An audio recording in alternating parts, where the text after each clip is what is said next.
Welcome back to Dirt Obsession, everyone. Today I wanted to take a look at Can-Am's changes to the Renegade lineup and hopefully hear from you guys on whether or not the changes make sense. We're going to look at where they fit in the market, especially when comparing the new Renegade 650 to a Raptor 700, and find out what they mean for future Renegade owners. So strap in, sit down, and plug in that performance key as we find out what the heck is going on at Can-Am. First, let's talk about the losses in the Can-Am ATV lineup. The Renegade 570 and 850 have been dropped, as well as the Outlander 650. These are pretty bold moves that will certainly have some impact for buyers. The Renegade 570 was a reasonably priced sport 4x4 ATV, whose modest price point made it a decent entry-level machine with a sporty style and some 4x4 utility. The Outlander 650 is a pretty significant loss in my opinion, as we had it listed as one of our top picks for trail riding ATVs in 2020. We liked the 650cc Rotax V-twin that offered more pep than any of its Japanese competitors in the 700 displacement arena at about 62 horsepower, and it was priced better than all the Japanese offerings. Can-Am says more people were choosing the 850, so that machine remains in the Outlander lineup, but with Can-Am removing itself from the 650 to 750cc displacement category, it kind of makes you wonder if the Japanese machines from Yamaha, Suzuki, and Kawasaki were just too hard to compete with, or if that many folks were truly deciding on the bigger 850cc machines. This isn't a displacement category that Polaris even bothers to compete in, so it could simply be a saturated market decision. Taking some of the credence away from the more people are choosing the 850cc statement was dropping the Renegade 850.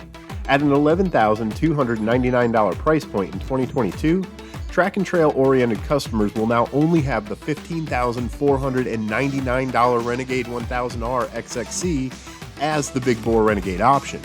That's a $4,000 price difference that's sure to put some folks off, but if any ATV is worth that price, it is Can-Am's XXC models. I'm sure Polaris appreciates this change as well because it actually leaves the Scrambler 850 in a class by itself to a certain extent, at least in its displacement size, which is another reason why Can-Am dropping the 850cc Renegade is a little bit baffling.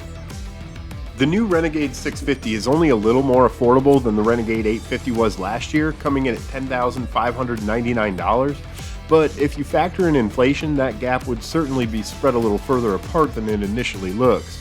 The Renegade 650 could be a pretty exciting ATV for a trail rider who wants the aggressive look of the Renegade. It unfortunately doesn't have power steering, but leaving DPS off does keep it less expensive than the Grizzly 700 and the Brute Force 750.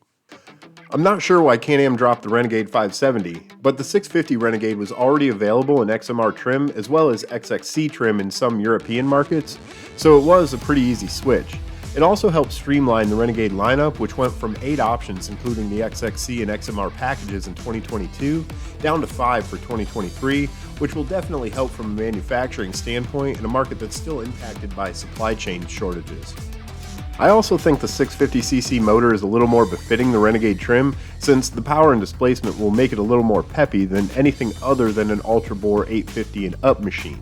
I also think in some way Can-Am is trying to take some of Yamaha's sport ATV sales, especially the Raptor 700, because we've already had several people ask about a comparison between the Renegade 650 and Raptor 700. So even though the Renegade 650 isn't a direct comparison with the Raptor 700, they're entirely different flavors.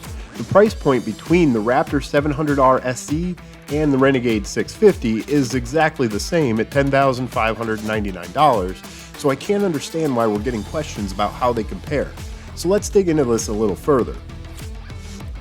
A big part of the reason why the Renegade 650 is drawing comparisons with the Raptor, other than just the price, is the Renegade's sportier styling. Also, the 650cc motor looks on paper like it's competitive with or even more powerful than the Raptor. There's certainly a difference in power. A stock Raptor makes about 48 horsepower and a 650 Rotax claims 62 horsepower, but those numbers are relative to a variety of factors including overall weight and the difference in power delivery between a manual clutch chain-driven machine and a CVT. There's other key differences to point out too. On one hand, you have a solid axle single thumper that's easy to ride on trails but can still give sporty thrills that only a solid axle is able to provide. But at the same time, for the same price, The Renegade is definitely giving the average buyer a lot more ATV with arguably more trail riding capability and indisputably more mud capability. I'll argue to my death that a 4x4 ATV will never be as fast in the woods as a sport ATV, despite what a top-speed paved drag race might reveal.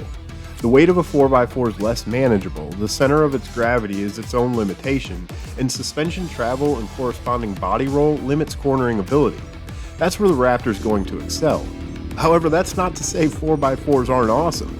The Renegade is going to be much more comfortable for all-day riding. The gnarliest sections of the trail will be a little easier with the ground clearance and four-wheel drive, and even though the rear rack is a small fraction of its utility-focused cousins, a 35-pound capacity is more than you're getting on a Raptor without being really creative.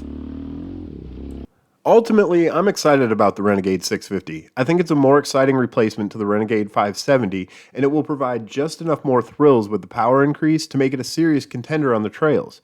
I also think it's priced right to potentially pull from Raptor 700 sales and either other Japanese 4x4 sales, but I've mentioned in other videos that the Renegade is just an Outlander with less mud protection and less utility. I think it was strategic for Can-Am to replace the Outlander 650 with the Renegade. The point where I get hung up on is that the base model 850 Outlander costs $200 less than the Renegade 650. Neither model has power steering at those prices, but neither model has premium suspension either. So the primary difference is plastics, racks, probably the suspension setup to a certain degree, and 16 more stock ponies in the Outlander 850. But Can-Am's ATV lineup is awesome, and if your biggest competition is yourself, then you're kind of doing things the right way. And the Renegade is the answer to what a lot of folks are asking for with a sportier 4x4. I fully expect the Renegade 650 to be a formidable trail ripper that's easily going to be faster than any other Japanese 700 class ATV, including the Brute Force 750, but it's still not going to feel like a pure sport ATV. So what do you think about the changes to Can-Am's ATV lineup? And is the Renegade 650 something you'd consider? Let us know in the comments, and we'll see you next time right here on Dirt Obsession.